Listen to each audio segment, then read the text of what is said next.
Buti na lang kamo, si Niolo, nag-adjust din. Di ba si Niolo dapat, ang schedule ni Niolo dapat alas 3. Buti na lang nag-adjust siya ng alas 4, alas 5.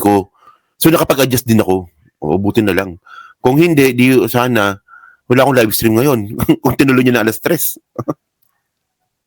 Okay, game. So mga kababayan, no? So ako po yung nagtataka na po talaga dito kay Bato de la Rosa in the first place. Kasi ito ito nabalita na to, matagal nang nabalita to eh. Oh, may date yan dito. November 11, 2025. So anong date na ngayon? November 25 na po. So ibig sabihin nun, sakto, 2 linggo na po nawawala si Bato. Oh, so nagsimula po lahat yan dahil nga po dito, no? Oh, Bato de la Rosa absent sa Senado. Boying Rimulya may kopya ng ICC warrant. Oh, diyan nagsimula yan. Oh, hindi pumasok si Senator Ronald Bato de la Rosa sa pagbabalik ng sesyon ng Senado nitong Martes ng hapon. Alam niyo mga kababayan, yung November 11 po na yan, katatapos lang po ng break nila yan. Katatapos lang ng break ng Senado yan. Tapos bilang umabsent, di ba? Oh, may bagyo pa noon, pagkakaalam ko. Oh, so hindi pumasok si Senator Bato de la Rosa sa pagbabalik ng sesyon ng Senado nitong Martes ng hapon. Walang binigay na paliwanag at hanggang ngayon mga kababayan, wala pong binibigay na paliwanag ang tanggapan ni Bato. No, nang tanongin kung bakit absent nga ito. Hanggang ngayon, nakakuha ba tayo ng statement galing kay Bato? Wala, di ba? Gago ka pala, duwag ka pala eh. Tang ina ka ba to? Walang ya, pwede ba magmura dito? No, kasi hindi ko kasi channel to eh. Pero walang ya talaga tong mga tao na to, no? Di ba? Ang kapal-kapal lang mukhang pumatay ng tao. Ngayon binabalikan sila ng hustisya, nagtatago.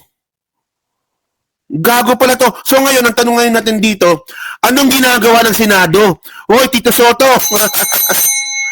Tito Soto, ano na?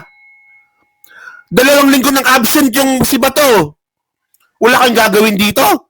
Ganun lang yun? Oh, samantalang, di ba, ang mga kababayan nating Pilipino, pag yan, no, pag nagtrabaho sa kumpanya yan, pag yan, late lang yan ng 2 minuto, may kaltas na. Tama, di ba? O tayo mga kababayan, pag na-late po tayo sa trabaho, kasi ako, nagtrabaho ko sa corporate dati eh. Pag tayo umabsent tayo sa trabaho, may kaltas. No work, no pay tayo. Malate lang po tayo nagpag-punch, especially sa SM. Nagtrabaho ako sa SM no, sa MOA. O, stockman ako nun dati. Malate ka lang ng 1 minuto. Kaltas na naman yun.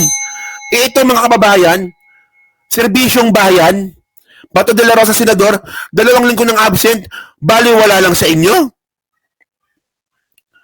Ano, Tito Soto, wala kang gagawin dito? Napaka-unfair naman ito. Alam naman po natin na si Tito Soto ay medyo okay naman siya. Performance niya okay naman. Pero ito kasi, ibang usapan kasi ito. Naniningil po tayo ng trabaho ng senador. Di ba? Kahit na nga sabihin na nga natin na si Tito Soto ay medyo critic nga ng mga Duterte, pero ito, hindi ibig sabihin na pag ganun, okay lang sa atin yung ginagawa ni Bato. Oh. So, actually, marami akong chismis dyan kay Bato. Oh. Na-content ko na yung nung nakaraan eh. So, sabi nito, ang pagliba ni De La Rosa sa sesyon ay kasunod ng napaulat ng arrest warrant na in-issue ng International Criminal Court. O, di ba? So, sabi pa dito, no? Alam niyo nakakatawa dito, no? Ito, November 13. 2 araw na po nawawala si Bato. So, sabi dito ni Toron, si Toron, yung, alam ko naman lahat ng abogado sinungaling eh. Niniwala naman ako doon eh. Pero ito ibang level to. Ito yung pinakasinungaling sa lahat, no? Bato de la Rosa, hindi nagtatago, sabi ni Torion. Noong 2 days ago yon. Ngayon, ano na ngayon? 2 linggo na. Magta-3 linggo na po. Si Batong hindi pa nagpapakita. Ha? Ano na? Ganun lang yun. Binigyan din ni Torion na hindi nagtatago. Mga kababayan, ito alam nyo, sinungaling talaga itong hayop na itong abogado na to. Ngayon ba masasabi pa ba natin, o siguro sabihin na nga natin, nung 2 araw na nawawala si Bato, pwede natin sabihin baka may sakit. Di ba? Baka may sakit. Ba? Baka baka natanggalan ng itlog, di ba? Baka may luslos, umabsent, di ba? Pwede naman ganun. Pwede natin sabihin na baka nga hindi nagtatago, 2 araw lang namang absent eh. Pero ngayon 2 linggo na. Sasabihin pa ba natin na hindi siya nagtatago, 2 linggo na? O di kayo. O 190 tayo ngayon. Sa tingin nyo ba si Bato ba nagtatago? Ha? Kayo po dyan, comment nyo po dyan sa comment section. Sa tingin nyo po ba si Bato ba nagtatago? Oh. 2 linggo na eh. Kung 2 araw lang, okay, acceptable eh. Pero 2 linggo na to. So, sinungaling. Alam nyo, pag sinabi nga po ni Torion na hindi nagtatago si Bato, huwag tayong maniwala. Tama, di ba? Pag sinabi po ni Torion, no, na si Bato hindi nagtatago, huwag tayong maniwala.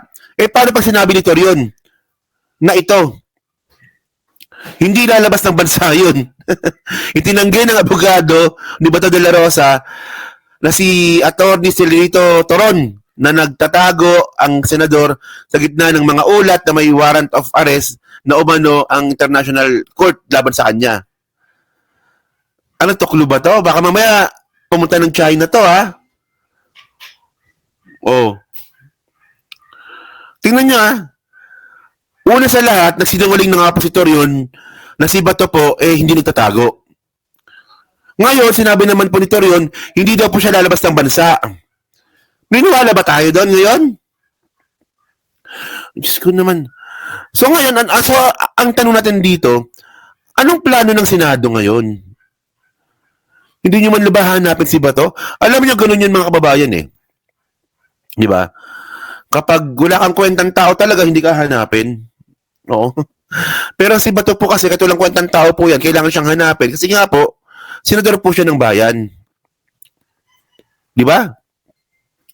And by the way, ito yung ano eh, actually na-chismis ko na to dun sa ano ko, sa nung Sabado, no, yung content ko nung Sabado, na si Bato de la Rosa nga po, hindi na po talaga makontak. Kasi tayo po kasi meron tayong kilala sa media, sa mainstream media. Oh. Kaya paano may kakilala tayo sa mainstream media, kahit vlogger lang po tayo. So, may mga nag-a-attempt po sa media ngayon na ma-interview si Bato. Tingnan ninyo, simula po noong November 11, wala rin po siyang media interview. Kasi nga po, yung cellphone ni Bato na binigyan niya sa media, sarado. Kasi, ano tayo, di ba? Si Bato, maraming cellphone po yan. Ako nga, meron ako 3 eh. O, 3 nga cellphone ko. 3 cellphone kong ginagamit eh. Si Bato de la Rosa pa kaya. Di ba?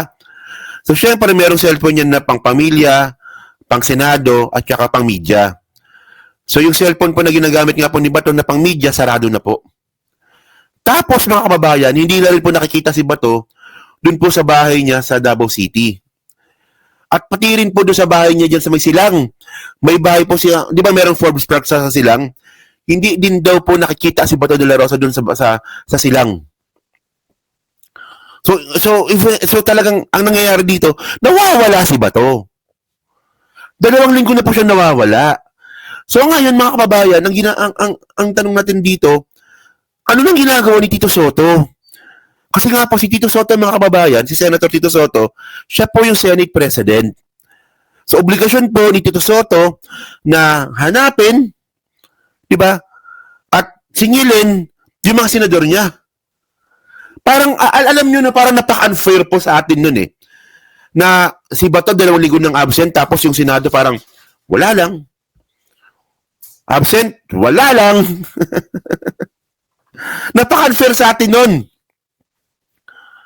Sabi ko nga kanina, pag tayo nga mga kababayan, pag tayo umabsent tayo, may kaltas tayo sa sweldo. Malate lang po tayo ng minuto, may kaltas tayo sa sweldo.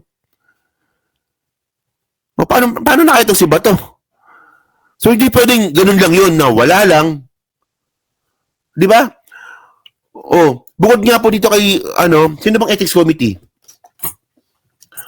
O, ethics committee po ng Senado ngayon, sino ba ngayon?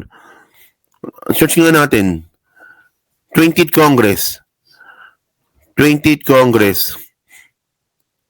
Si Bam, no? Si Bam ba ngayon? Si JV. Si JB. JB Harris ito. Ano na? Ethics Committee. Di ba? So, well, pag sundalo at police, nga, isa pa yan. Pag sundalo, police, pag, hindi pumasok, awol ka agad. So, by the way, mga kababayan, so kayo po, ano pa masabi nyo nga po dito sa pagtatago nga po ni Bato? Sa tingin nyo ba, fair ba? Nasingilin po natin ang Senado. Nasaan na si Bato? No? So, yan na. So, pag-comment na po. Sa babat, binabasa ko pong lahat yan. Okay? Si Mark Ramos pala nagbabasa, hindi pala ako. At syempre, no, pa-like, pa-subscribe, hindi ka makalabisan, pa-share na rin po ng video po na to, no?